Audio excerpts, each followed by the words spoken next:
Friends, இந்த ஜவ்வரிசி பாயாசத்தை பாருங்களா, பார்க்கவே எவ்வளோ ஒரு சூப்பராக இருக்குது. டேஸ்ட்டு பார்த்தோன்னா அந்த அளவுக்கு சூப்பராக இருக்கும். நம்ம கேரட் அதெல்லாம் சேர்த்துருக்கிறதுனால இதை சாப்பிட்றதுக்கு அந்த அளவுக்கு டேஸ்ட்டை கொடுக்கும். இன்றைக்கி நம்ம ஜவ்வரிசி வச்சு சூப்பரான ஒரு பாயாசம் தான் செய்ய போகிறோம். எப்படி செய்யலான்னு பார்க்கலாமா? Hi friends, welcome to Kerala சமையல். இந்த கேரளா சமையலில் நம்ம ஜவ்வரிசி பாயாசம் தான் செய்ய போகிறோம். வாங்க எப்படி செய்யலான்னு பார்க்கலாம். பாயாசம் பண்ணுறதுக்கு இப்போ ஒரு பவுல் வச்சுக்கோங்க. 250 கிராம் கப்பில் 1 கப் நான் ஜவ்வரிசி எடுத்திருக்கேன். இந்த பவுலில் சேர்த்து கொடுத்துக்கோங்க. நான் எடுத்த ஜவ்வரிசி வந்து மாவு ஜவ்வரிசி. இங்கே பாருங்கள் எந்த அளவுக்கு நல்லா வெள்ளையாக இருக்குது பார்த்தீங்களா? இப்போ இந்த ஜவ்வரிசியில் தண்ணி சேர்த்துக்கோங்க.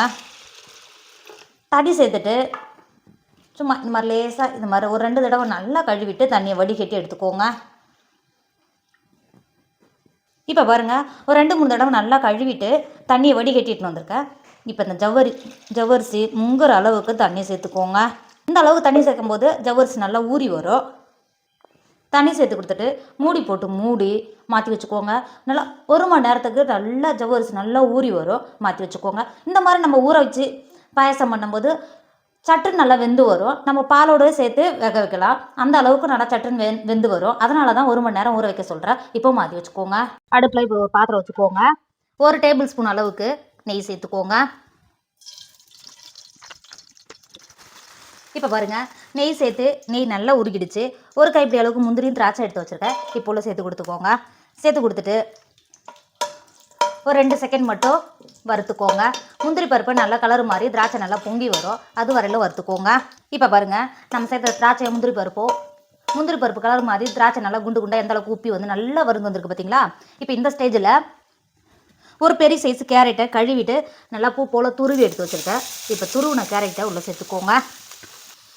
கேரட்டை சேர்த்துட்டு நம்ம சேர்த்த நெய்யிலே ஒரு 5 நிமிஷத்துக்கு நல்லா வதக்கிக்கோங்க.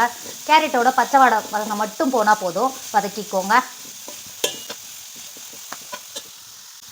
இப்போ பாருங்கள், ஒரு 10 நிமிஷம் கேரட் நல்லா கலர் மாறி எந்த அளவுக்கு நல்லா வதங்கி வந்திருக்கு பார்த்தீங்களா? இந்த அளவுக்கு வதங்கினாவே போதும். இப்போ இறக்கிக்கோங்க. இறக்கி வேறு ஒரு பாத்திரத்துக்கு மாற்றி வச்சுக்கோங்க. பாயசம் பண்ணுறதுக்கு இப்போ அடுப்பில் ஒரு பாத்திரம் வச்சுக்கோங்க. 1 லிட்டர் பால் சேர்த்து கொடுத்துக்கோங்க.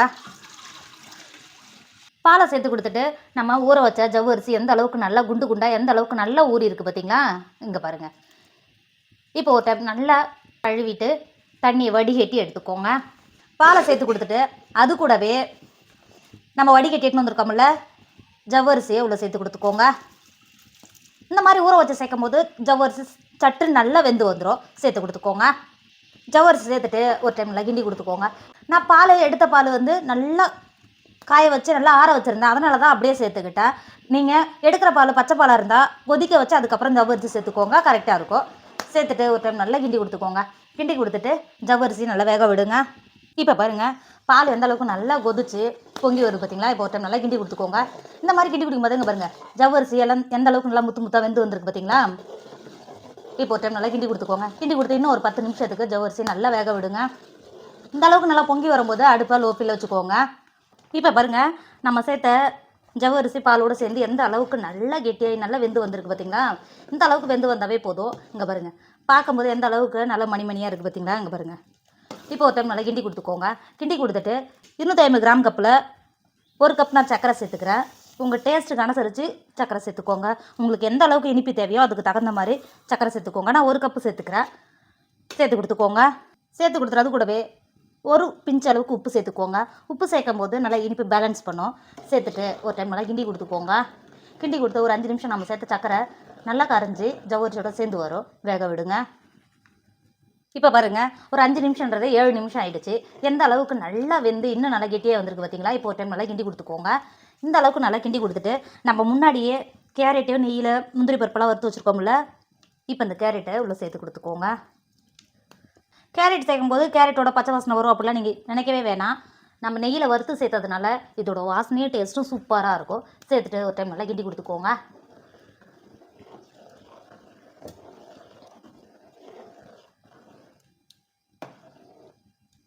இந்த அளவுக்கு கிண்டி கொடுத்துட்டு இறக்கிக்கோங்க. இப்போ பாருங்கள், நம்மளோட ஜவ்வரிசி கேரட் பாயசம் சூப்பராக ரெடி ஆகிடுச்சு. இதோட டேஸ்ட் அந்த அளவுக்கு சூப்பராக இருக்கும். உங்கள் வீட்டில் கெஸ்ட் யாராவது வந்துட்டாங்கன்னா சட்டுன்னு இந்த பாயசம் ரெடி பண்ணி கொடுங்க. அவங்க அந்த அளவுக்கு விரும்பி சாப்பிடுவாங்க. அந்த அளவுக்கு நல்லா டேஸ்ட்டும் இருக்கும். கண்டிப்பாக நீங்களும் ட்ரை பண்ணுங்கள்.